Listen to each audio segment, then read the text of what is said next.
Attention, il y aura hétéro, hein. Notez bien tout ça. On est bon? Pardon.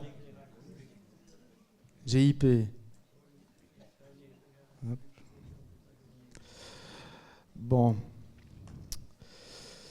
Donc, moi, donc, vous avez entendu Sébastien Dortu, on a quelques clients aussi qui me connaissent déjà. Moi, donc, au niveau de chez ProWatt, donc, moi, j'ai 17 ans d'expérience en fait, dans les énergies renouvelables. J'ai une certification européenne photovoltaïque et j'ai créé il y a 5 ans ProWatt avec Mélanie, que vous avez vu à l'entrée, ou déjà eu peut-être au téléphone chez nous. On est situé à Dahlem. On est un peu moins d'une dizaine de collaborateurs que vous allez un peu voir avec des t-shirts ProWatt ici après au petit drink qu'on va vous proposer après. On se veut une entreprise familiale. On travaille entre copains, on va dire. On est local, on est ici tout près et notre zone de travail est principalement sur la province de Liège. On ne souhaite pas aller plus loin pour pouvoir offrir le meilleur service qu'on peut à nos clients. Et on est aussi très fiers de pouvoir proposer du matériel qu'on a personnellement testé. Et alors aussi, ce qui est intéressant chez nous, c'est qu'on est multimarque. On n'est pas à vous pousser absolument une marque en particulier. On va essayer de trouver le produit le plus adapté à vos besoins. Ça, c'est le petit mot sur ProWatt. La question qu'on se posait, qu'on a eu pas mal et qu'on a eu beaucoup par rapport au niveau du petit formulaire qu'on vous a demandé de remplir, le stockage d'énergie et l'intérêt ou non d'installer une batterie. Donc, quand on a fait aussi le petit fascicule que vous avez rempli, on a ici dans la salle, 70% des personnes ici présentes ont déjà des panneaux solaires et 30% n'en ont pas encore. Donc on va essayer de répondre à cette question au niveau des batteries. Donc tout d'abord, c'est pourquoi intégrer une batterie à son installation solaire. Donc c'est stocker l'énergie au moment le plus opportun. Donc on l'a vu avec Didier, on l'a vu avec le monsieur Tchereza. On a des fluctuations au moment de la journée où on va avoir le prix de l'énergie qui est plus intéressant que d'autres. On va pouvoir optimiser ces heures pleines grâce à ces heures creuses et à ces fluctuations aussi. On va diminuer sa dépendance au tarif d'énergie. Donc c'est ce qu'on disait Didier tout à l'heure. On va se créer un petit état chez nous-mêmes dans notre maison pour pouvoir utiliser l'énergie au tarif le moins cher et la garder chez nous. Être plus autonome face au réseau, je pense qu'on l'a vu tous ceux qui habitent Visé, Dahlem aujourd'hui. La capacité d'une batterie, c'est qu'on peut se mettre aussi hors réseau, donc on peut être off-grid comme on dit chez nous. On peut stabiliser le réseau domestique, donc on a des capacités, nous, en termes de batterie d'onduleurs. Quand on a des surtensions ou des sous-tensions, on peut se décrocher du réseau pour stabiliser votre maison. On a des régions comme du côté de Rouen, qu'on a déjà intervenu, où on avait des sous-tensions. On déconnecte complètement la maison du réseau pour stabiliser le réseau, pour que vous n'ayez plus vos lampes qui scintillent ou des problèmes sur certains électros. On limite les décrochages. Donc la règle pour les décrochages, donc on a une tension qui doit normalement être aux alentours de 230 volts. Et la règle, quand un onduleur décroche, c'est quand la tension monte au-dessus de 252 volts pendant plus de 10 minutes. L'onduleur va se mettre en sécurité. Il est possible, grâce à une batterie et un compteur, et nous on va mettre un compteur intelligent dans le tableau électrique. Attention, on va revoir ça après. Mais on va mettre un compteur qui lui va avoir la tension et dès qu'on va s'approcher de la limite, il va bypasser et charger la batterie au lieu d'injecter sur le réseau, donc pour limiter les décrochages. Les batteries, alors il y a aussi une question, une des questions principales sur les batteries qu'on a reçues, c'est sont-elles vraiment performantes? Les batteries performantes par rapport à quoi? En termes d'autonomie. Contrairement aux idées reçues, la batterie, elle n'est pas là pour stocker 1 mois ou 1 an d'électricité. Mais elle est là, comme on l'a vu avec Jean Tchereza et Didier, c'est pour optimiser le prix de l'énergie de la journée au moment le plus opportun. Ça, c'est en termes d'autonomie. En termes de technologie, aujourd'hui dans les batteries, on va trouver des batteries qui sont en lithium fer phosphate. Donc c'est des batteries au fer actuellement qui existent. Ces batteries-là, elles représentent en véhicules électriques, c'est 85% du marché pour les véhicules électriques et 98% pour les batteries domestiques. Donc les batteries qu'on va mettre chez vous seront aujourd'hui, la technologie la plus répandue, c'est lithium fer phosphate. On va avoir une technologie qui va arriver qui est en sodium, donc à base de sel, mais on pense qu'elle ne va pas émerger avant 2030. Et on parle aussi des batteries solides, donc là on parle de plutôt de 2032, c'est encore une évolution de batterie. Donc des évolutions, on en a. On a une diminution des prix aussi au niveau du matériel. En termes de durée de vie d'une batterie, quand on parle de batterie, on va parler de cycle. Une batterie, ça a une durée de vie de plus ou moins, en moyenne, c'est 6000 cycles de charge-décharge complet. Si on prend 6000 cycles, qu'on divise par 365 jours, ça nous donne 16 ans de durée de vie pour une batterie, 16 ans avec des charges complètes, charges et décharges complètes. Mais en majeure partie, on ne va jamais faire totalement des charges-décharges complètes. Et là, nous, on estime qu'une batterie, elle peut tenir jusqu'à 20 ans. Maintenant, là où il ne faut pas non plus extrapoler, c'est que la batterie, elle s'use quand même un petit peu, et on a une perte d'énergie, et cette perte d'énergie, elle est entre 1 et 2% par an au niveau de la perte. Au niveau des garanties, la plupart des fabricants, on est sur 10 ans de garantie au niveau du matériel des batteries, ce qui est quand même pas mal. Comparé à d'autres électros, on est aux alentours de 2 ans. En termes de sécurité, au jour d'aujourd'hui, les batteries en fer sont les plus fiables qu'on trouve sur le marché. Celles que vous avez vues prendre en feu ou qu'on a dû plonger dans des bains, c'était des batteries en lithium-ion, ici en lithium-fer. Les lithium-fer, elles, qu'est-ce qui se passe quand il y a un problème au niveau d'une cellule? Elles vont gonfler. Et il y a un BMS, il y a une espèce de cerveau au niveau de la batterie qui va couper totalement la batterie. Donc on a très très peu de départ de feu sur ce type de matériel. En termes de sécurité, c'est ce qu'on a de mieux pour le moment. Perte d'énergie, j'avais déjà expliqué. Comment fonctionne une batterie? Donc on a le compteur intelligent donc de chez Resa.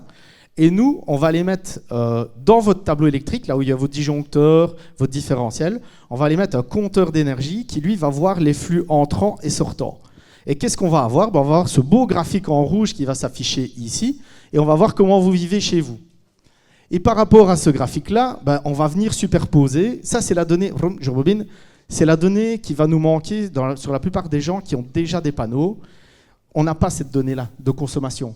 Mais avec le compteur intelligent, on va pouvoir la récupérer pour pouvoir en fait superposer votre production solaire par rapport à votre consommation pour déterminer le type de batterie qui sera le mieux et la taille, la puissance la plus intéressante chez vous.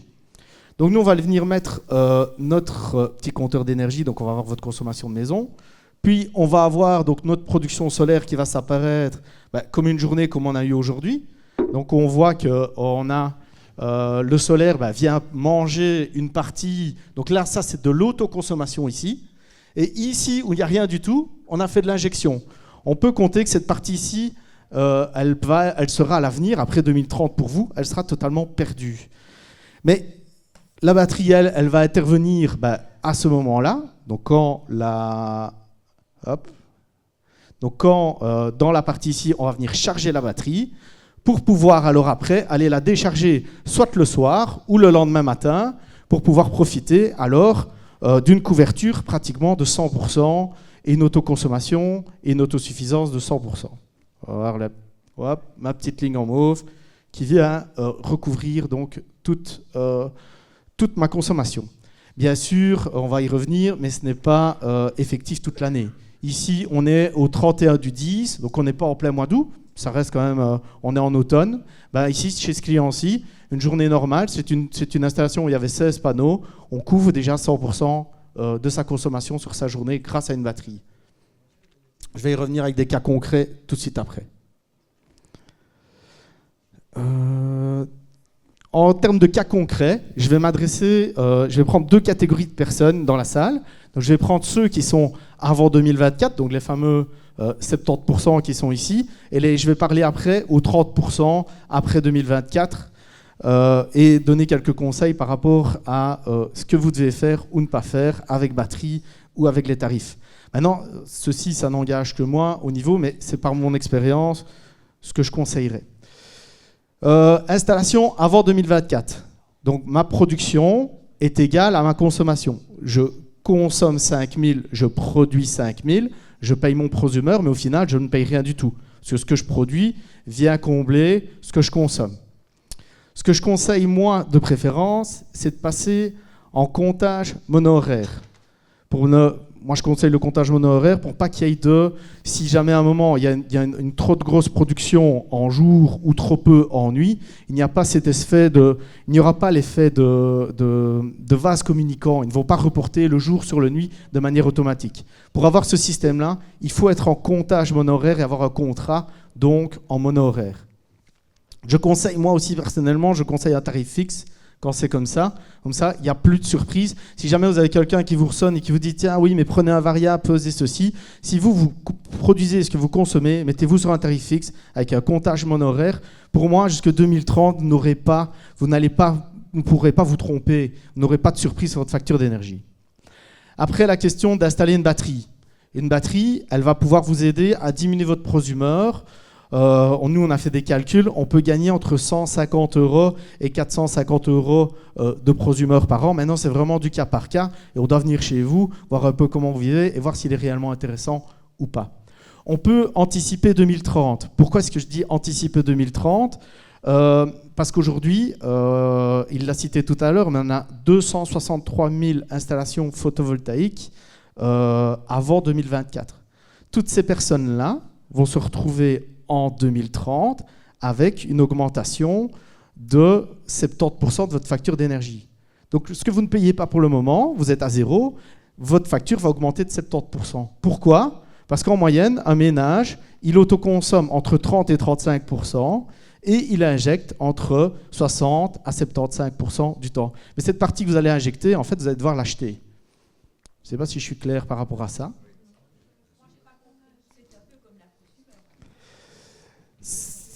Donc ici, on parle après 2030. Ce qui va se passer, c'est que nous, on va se retrouver avec 260 000 ménages, que leur facture d'énergie va augmenter de 70%, parce qu'ils vont les injecter, ces fameux 70%. Mais pas au bon moment, vu qu'eux, ils vont les consommer pendant la nuit. Alors que vous, grâce au prosumeur, maintenant, tout ce que vous injectez pendant la nuit, le jour, vous pouvez l'utiliser pendant la nuit. Vous pouvez l'utiliser en hiver, le produire en été et le récupérer en hiver. Ça, c'est le gros avantage du prosumeur pour le moment, mais qui va disparaître après 2030. Et nous, on pense qu'on va avoir alors un gros rush à ce moment-là. Donc on pense que nous, si en termes d'installation, le moment où vous devez vous pencher pour ne pas vous retrouver avec une augmentation de 70% de votre facture d'énergie, on va parler d'ici à 2 ans, 2028-2029, il sera peut-être temps de regarder pour pouvoir faire le pas, déjà mettre un onduleur hybride ou l'installation, pourquoi pas déjà d'une batterie, vu qu'on sait que la durée de vie d'une batterie est déjà de 20 ans. Oui, pardon. Peut-être pour poser une question. Installer une batterie maintenant avec des onduleurs de l'époque, oui. Est-ce que la batterie pourrait prendre le courant qui est continu maintenant à partir de nos onduleurs de l'époque? Oui, donc en fait il y a différents couplages qu'on peut faire. Donc soit vous avez les panneaux qui produisent et qui viennent charger la batterie directement, donc il y a un onduleur hybride, ou soit vous avez votre onduleur existant. Et à côté, on appelle ça un couplage AC. C'est-à-dire qu'on vient mettre la batterie comme si c'était un frigo avec dedans du stockage, comme un boiler. Donc oui, c'est possible. Ouais. Donc ma production n'est pas égale à ma consommation. Donc j'ai acheté un véhicule électrique, j'ai mis un sauna. Il y a 10 ans, quand j'ai mis mes panneaux, je produisais 4000 kWh. Maintenant, je suis à 6000 kWh. Donc pour le moment, je consomme plus que ce que je produis. Qu'est-ce que je peux faire ? On peut installer plus de panneaux sans changer d'onduleur. Nous, ce qu'on se rend compte souvent comme installateur, c'est que vous avez un onduleur et dans l'onduleur, vous ne le savez pas, mais il y a une entrée A et il y a une entrée B dans l'onduleur. Et souvent, ce qu'on constate, c'est qu'il n'y a que l'entrée A qui est exploitée. Et souvent, on peut venir rajouter, en moyenne, c'est entre 10 et 12 panneaux de 460 watts. Donc l'onduleur l'accepte. Nous, on regarde les caractéristiques techniques de l'onduleur pour qu'on puisse injecter, donc rajouter ces panneaux-là en plus dessus. Donc souvent, sans perdre son compteur qui tourne en arrière, on peut rajouter des panneaux. Juste en optimisant son onduleur, on peut changer les panneaux, ça arrive de plus en plus. Nous, on a des clients qui ont installé en 2010, 2011, 2012. On était sur des panneaux de 245, 230 watts. Maintenant, ici à l'entrée, on a des panneaux entre 460 et 500 watts de puissance. Donc on peut pratiquement doubler la puissance par rapport à la même surface disponible. Optimiser son onduleur, maintenant vous avez des onduleurs qui vont avoir peut-être une dizaine, une quinzaine d'années.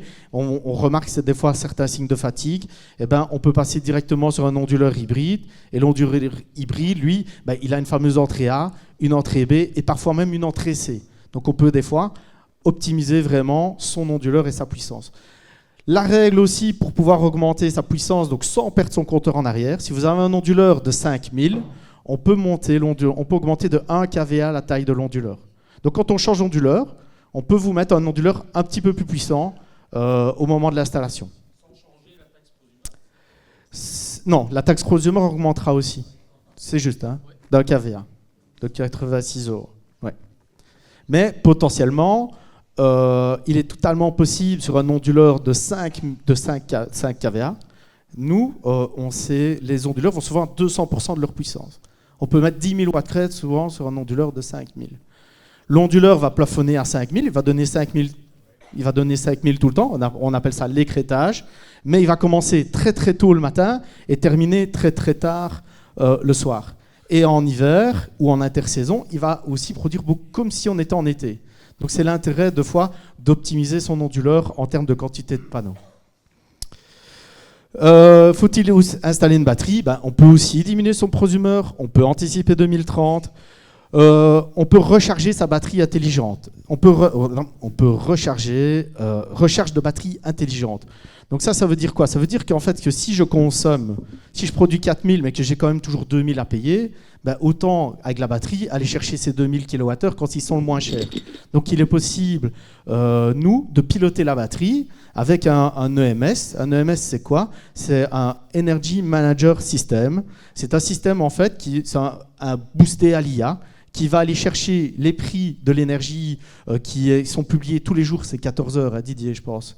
C'est 14 heures, donc la bourse n'est pas en direct au niveau de l'électricité. Elle est toujours donnée à 14 heures le jour avant, et donc l'IA va aller chercher ce dossier et va programmer sa recharge en fonction de la météo et en fonction du prix pour voir s'il est intéressant ou pas de charger. Et même maintenant, on a même des IA qui voient comment vous vivez, comment vous consommez, et ils vont déjà anticiper le niveau même de recharge de la batterie. Donc s'il faut complètement ou pas assez, on peut même on peut même intégrer avec cet EMS votre véhicule électrique sur cette plateforme de discussion et même mettre votre véhicule où là, c'est l'IA qui va décider de charger ou pas votre véhicule électrique.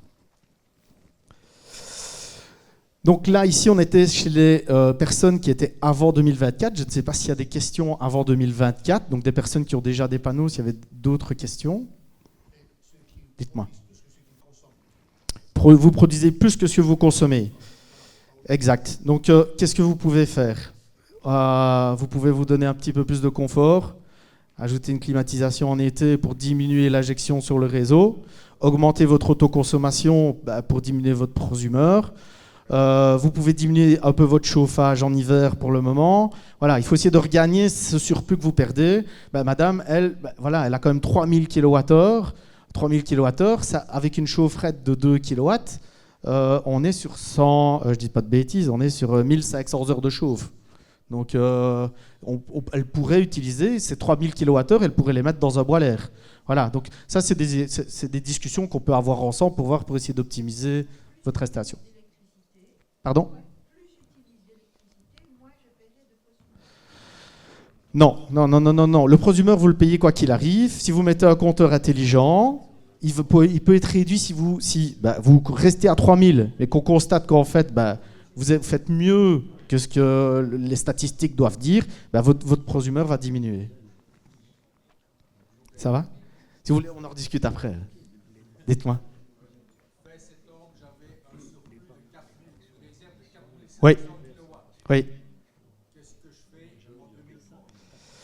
En 2030, des 4500 km, déjà, il faut, avec le compteur intelligent, collecter du data, déjà maintenant, voir comment vous vivez. Et avec ça, on va comparer ce que vous injectez, ce que vous consommez, pour déterminer à ce moment-là quelle sera la batterie la plus intéressante à mettre. Aujourd'hui, c'est vrai que nous, donc là, je vais passer dans la catégorie d'après, on s'en fout un petit peu de ce qu'on produit. L'important, ça va être l'autosuffisance. Ça veut dire qu'est-ce que ça va impacter sur ma facture d'énergie. Vous pouvez en produire 10 000, 10 000 kWh, mais ce qui va nous intéresser, nous, c'est la facture d'énergie. On va un petit peu, je ne vais pas dire qu'on s'en fout de la production totale, parce que la revente, de toute manière, c'est pratiquement rien du tout. Mais je veux dire que vos 4 000 kWh, il faudra essayer de les exploiter d'une autre manière, quoi. Que ce soit dans un véhicule électrique ou que ce soit dans... C'est-à-dire que je dois les consommer au moment où je les produis. Oui. Mais bon, avec un chauffage électrique en direct, Oui. c'est en hiver que j'ai besoin de mes Bien sûr, oui. Moi, je pense que Maintenant, les batteries seront capables de stocker pendant X temps Non, non, non, non. On n'est pas sur ce système-là de stockage. Maintenant, ce qui sera possible de faire, c'est stocker de l'énergie. Les chauffages par accumulation, c'est un système de chauffage qui est obsolète aujourd'hui. Plus personne n'en met. Plus personne, même les chauffages en direct, plus personne n'en met. On va plutôt partir soit vers un système pompe à chaleur RR ou RO, soit de la climatisation, ou soit alors une pompe à chaleur sur des radiateurs. Mais on n'est plus sur des systèmes d'accu. Et non, on ne sera pas stocké, comme je disais tout à l'heure, un mois ou une année de chauffage. Ce ne sera pas possible. Comme disait monsieur, en termes de gaz, aujourd'hui, en litres de mazout, il faut bien se rendre compte, 1 litre de mazout, c'est 10 kWh d'énergie. Quand vous avez une cuve de 2000 litres, vous avez une batterie de 20 000 kWh. C'est pas si... Donc une cuve à mazout, c'est une batterie. Une cuve à mazout, c'est une batterie qu'on va remplir avec un liquide énergétique. C'est un peu le même principe que la batterie qu'on va vous mettre chez vous. Mais c'est une autre manière, un autre type de batterie, quoi. Une batterie liquide. Voilà, oui, oui.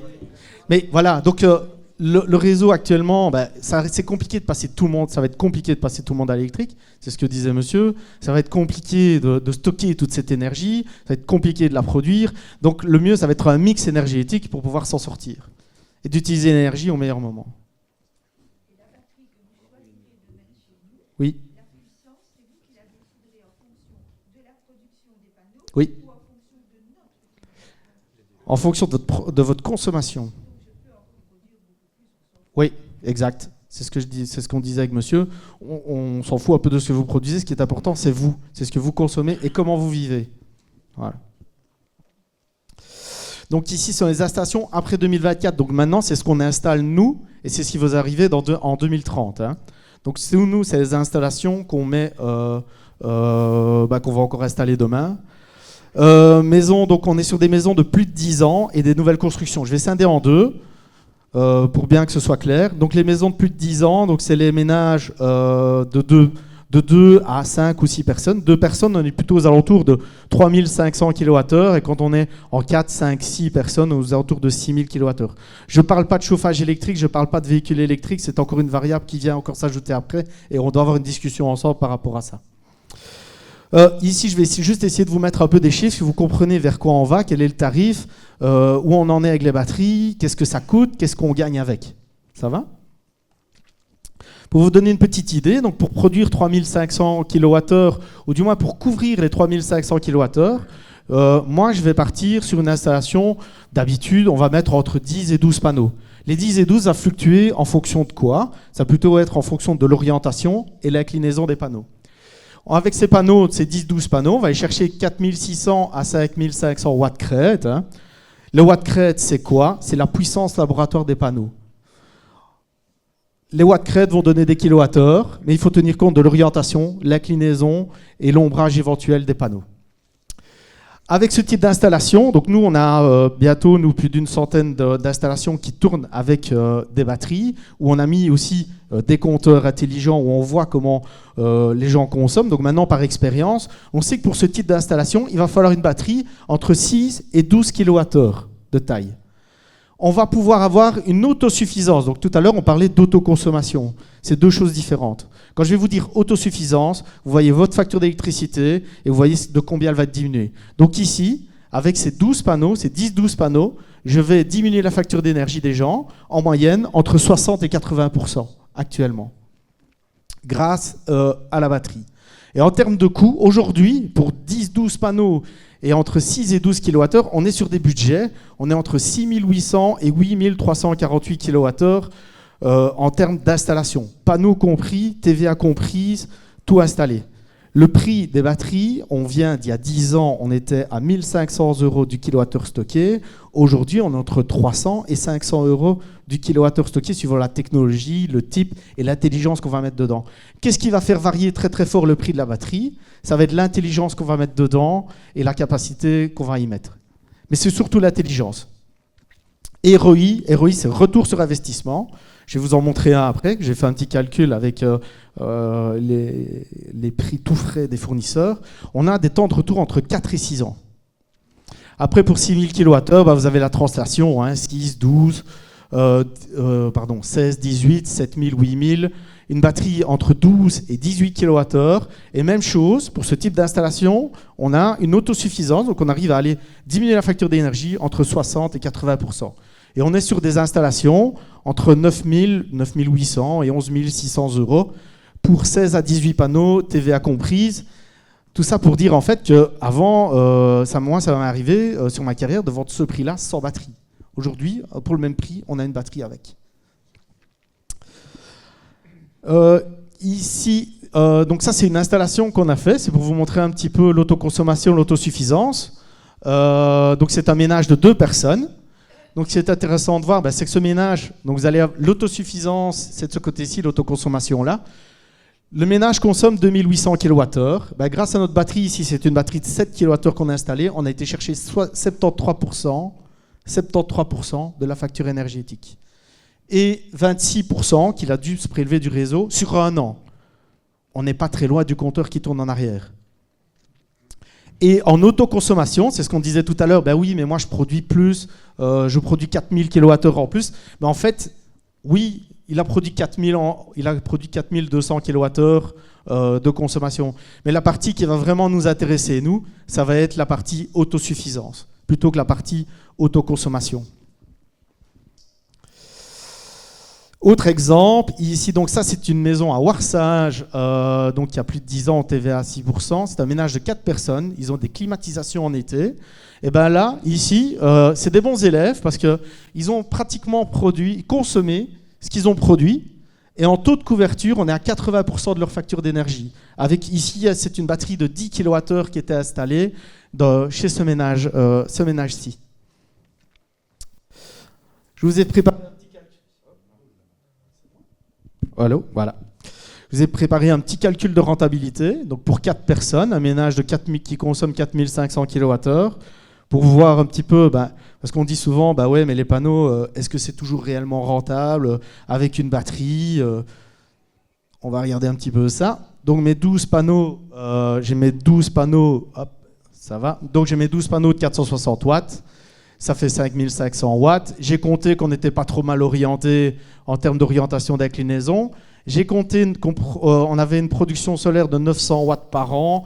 Au jour d'aujourd'hui, on est plus ou moins, cette année-ci, on était en 2025 à une moyenne de rayonnement solaire sur 1 mètre carré, c'était 1100 watts par mètre carré. Donc moi je prends des valeurs toujours un peu plus basses pour être certain que quand on se revoit, vous soyez content, vous ayez produit plus ou autoconsommé plus.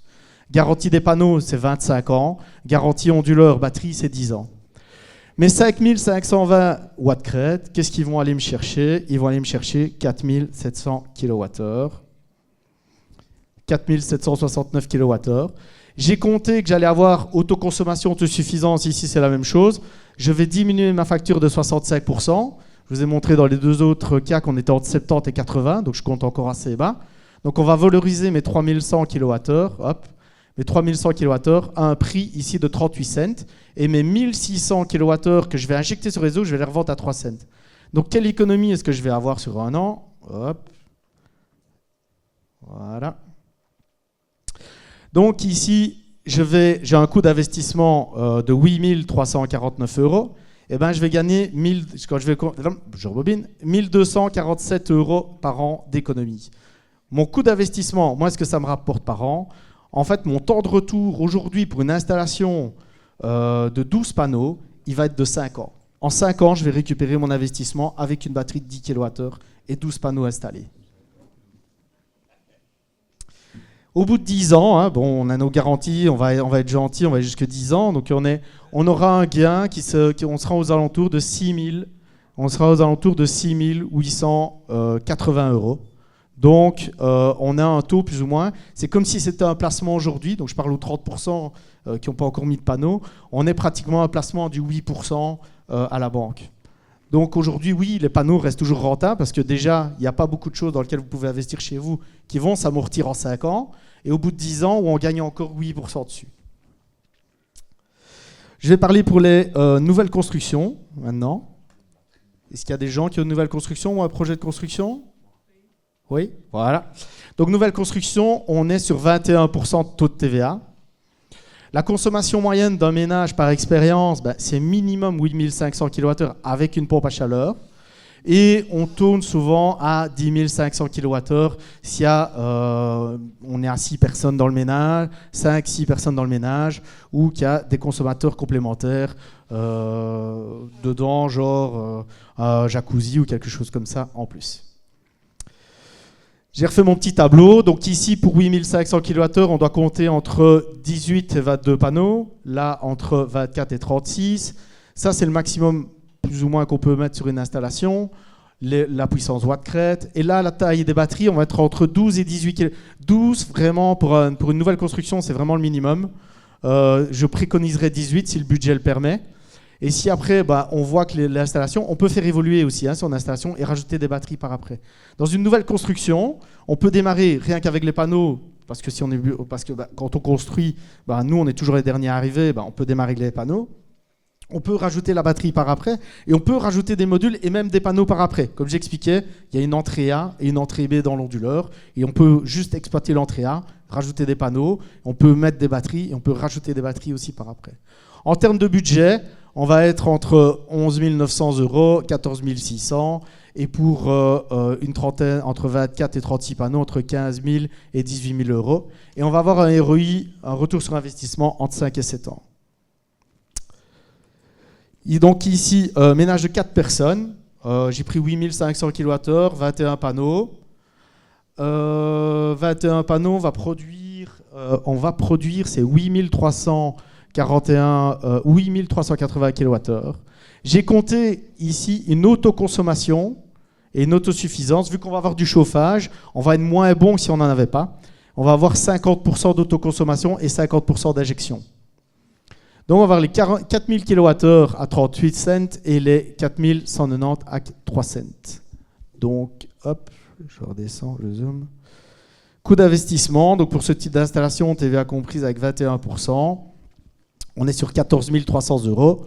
On gagne 1 700 € par an. On voit que le prix augmente d'année en année, c'est le taux d'inflation du prix de l'énergie. Et ici, on a un temps de retour, au lieu de 5 ans, on est en 6 ans sur le temps de retour pour ce type d'installation. Comme je disais, il y a eu un moment où on vendait 21 panneaux 14 000 et c'était sans batterie. Aujourd'hui, pour le même prix, on a une batterie avec. Le gain au bout de 10 ans, on est sur 7 000 €. On est plus ou moins, on va gagner 50% de ce qu'on a investi à la base. On est sur un taux à du 5% annuel. Donc, en conclusion, avant 2024, la batterie n'est pas indispensable pour tous, mais les marchés évoluent. Le tarif dynamique, la fin de la compensation, un réseau instable. La batterie, elle, devient un outil stratégique donc, dans lequel vous devez programmer l'installation, évaluer quand le faire et à quel moment. Pour ceux qui comptent installer encore aujourd'hui donc une batterie, donc ceux qui étaient avant 2024, c'est du cas par cas. Aujourd'hui, pour moi, la batterie est un outil indispensable de l'installation avec des panneaux solaires et pour le réseau et pour les tarifs dynamiques. C'est un outil qui est aujourd'hui, moi, en tout cas, quand je vois d'où on vient et les prix qu'on vient d'annoncer aujourd'hui, on est sur des systèmes abordables, performants et indispensables. Un tout grand merci pour votre attention. Et si vous avez des questions, je vous écoute. Oui. C'est pas encore hyper répandu. Il y a beaucoup de promesses. Les communautés d'énergie, parce que ça dépend aussi très très fort des compteurs communicants. Où est-ce qu'on en est ? Alors, les communautés d'énergie, oui, c'est une réglementation qui est arrivée en fin 2024. Elle est toute jeune. Elle permet plusieurs possibilités en fonction du type d'installation. Elle a été conçue au départ pour permettre à un immeuble appartement, par exemple, de mettre des panneaux solaires sur son toit et de partager au sein d'un même bâtiment l'énergie. Et puis le modèle s'est étendu à d'autres possibilités, je dirais, pour des immeubles qui sont séparés. Donc voilà, alors il y en a quelques-unes, il y en a quelques-unes chez Resa, c'est pas énorme, on s'attendait peut-être à quelque chose de plus copieux, ça ne décolle pas vraiment. Pourquoi ? Parce que d'abord il y a des contraintes techniques, tu l'as dit, il faut des compteurs communicants. Bon, ça tout le monde va en avoir, c'est pas tellement grave, mais il faut aussi constituer parfois une société, avoir de la gestion, et donc c'est assez lourd au quotidien finalement.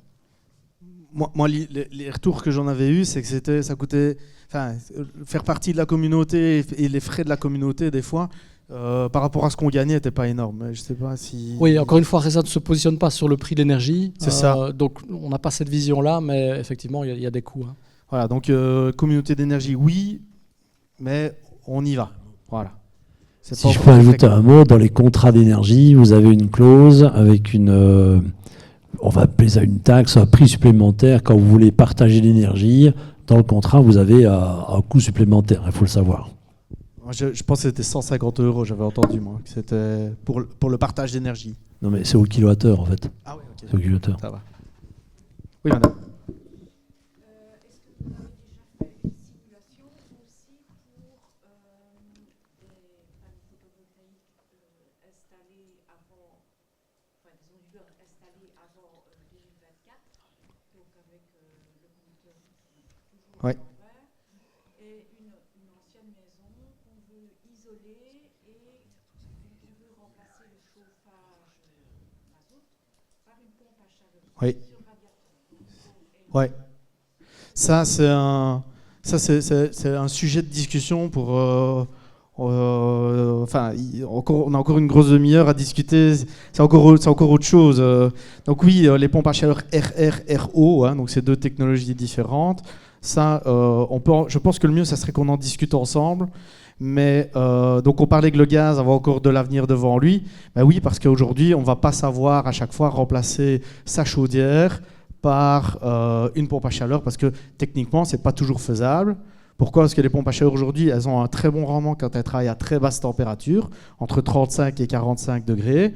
Si vous montez au-dessus, en fait, le rendement, il est divisé par 2 de la pompe. Si je peux faire un petit calcul très rapide, en fait, quand vous vous chauffez avec du mazout, vous chauffez à 8 cents le kilowattheure. Quand vous achetez un kilowattheure électrique, il est à 38 cents.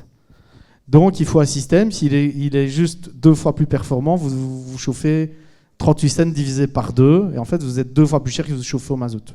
Donc, des fois, les systèmes ne sont pas forcément plus performants en termes de pompe à chaleur. On pousse très fort pour le moment, on attend une TVA à 6% dessus, on entend beaucoup de choses sur les pompes à chaleur, mais je pense que ce ne sera pas réellement efficace partout. Des fois, une petite clim avec un bon rendement, parce que là, elle va avoir un rendement de divisé par 4, on appelle ça le COP, un prix à 38 cents, 38 cents sont divisés par 4, et là, on retombe presque au même prix qu'un système de chauffage traditionnel. Oui. La haute température, oui. Mais oui, elles arrivent à monter. Mais il faut voir elles vont prendre 1 kWh du réseau, mais il faut voir combien de kilowattheures elles vont rentrer dans la maison. Ça s'appelle le COP. C'est ça qui est le plus important. Ce COP, c'est ça qui va diviser votre prix du kilowattheure. Oui. D'autres questions ? Sinon, je vous remercie, un tout grand merci d'être venu, de vous être déplacés, d'avoir participé activement. J'ai une dernière question. Dites-moi. Moi, je dispose de panneaux qui ont été placés à l'époque, donc il y a 16 ans, 15 ans maintenant. Oui. Donc le kilowattheure à l'époque de chaque panneau, c'était 200 ou 180. Ouais. Il est intéressant maintenant de placer de nouveaux panneaux avec plus puissants, je vais dire. Et est-ce qu'on peut toujours utiliser le même onduleur ou bien c'est en fonction de... Oui. Donc, en fait, ce qui va être important, ça va être votre consommation. Ma première question chez vous, ça va être de dire, par rapport à ce que vous avez pour le moment, est-ce que ça suffit toujours à vos besoins ? Oui ? Donc là, il n'y a pas réellement d'intérêt. Ouais, donc là, il n'y a pas réellement d'intérêt de changer. Ça fonctionne toujours. On se voit en 2028 pour optimiser tout ça, peut-être remettre des panneaux un petit peu plus performants, regarder un peu de surface et essayer d'optimiser. C'est à voir avec vous à la limite. Ouais, c'est à voir un peu. Mais si votre production est égale à votre consommation, vous avez une équipe qui gagne depuis 15 ans, on ne la change pas. Ah ouais. Par contre, si oui, bah, monsieur à côté dit bah oui, moi il me manque 1000 kWh ou 2000, bah, nous on va venir alors optimiser l'installation. On peut faire des mises en parallèle au niveau des installations pour récupérer une entrée dans l'onduleur pour pouvoir rajouter des panneaux. Ouais. Et là, donc, c'est ce qu'on disait, tant qu'on ne dépasse pas ce fameux kVA d'installation, donc si vous aviez 5 kVA de prosumeur et qu'on ne le dépasse pas, on peut continuer à garder le compteur qui tourne en arrière. Oui, il y a madame. Oui. Oui. Produisez 2 fois plus que ce que vous consommez, oui.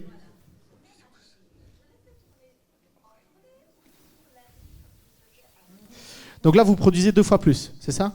Donc là, c'est ce que je disais sur la première dia. Vous devez être en comptage mono-horaire avec un prix fixe. Et vous faites ce que vous voulez quand vous voulez. Si vous avez votre compteur qui tourne en arrière, faites ce que vous voulez quand vous voulez, tant que vous êtes en comptage mono-horaire avec un prix fixe. Et si vous voulez diminuer votre prosumeur, parce que c'est le seul avantage que vous allez avoir, il faudra faire tourner vos machines entre 11h et 17h. Et là, vous allez diminuer. Voilà. Donc le forfait, mais vous allez me dire si je me trompe, mais le forfait prosumeur, il est compté sur 37% d'autoconsommation et 67% d'injection. Donc si vous faites mieux que ça, dans les 63% dans le pot là, c'est ce pot là que vous payez, si vous faites mieux, là ça va réduire. Mais 37, c'est déjà pas mal. Hein. Faut déjà y arriver. Hein. Je suis désolé. Écoute niet. Ça, c'est vrai, là, je suis un peu... Oui. On fera venir Fluvius la prochaine fois, promis. Non, voilà, donc on vous a prévu un petit drink après, et si vous voulez rediscuter avec les messieurs de Cheresa, avec Didier ou avec moi-même, on sera très content d'encore continuer nos discussions ensemble. Un tout grand merci à vous.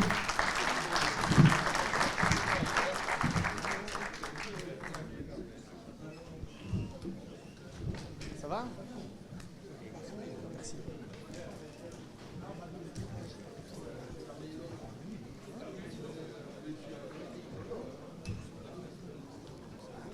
Ouais.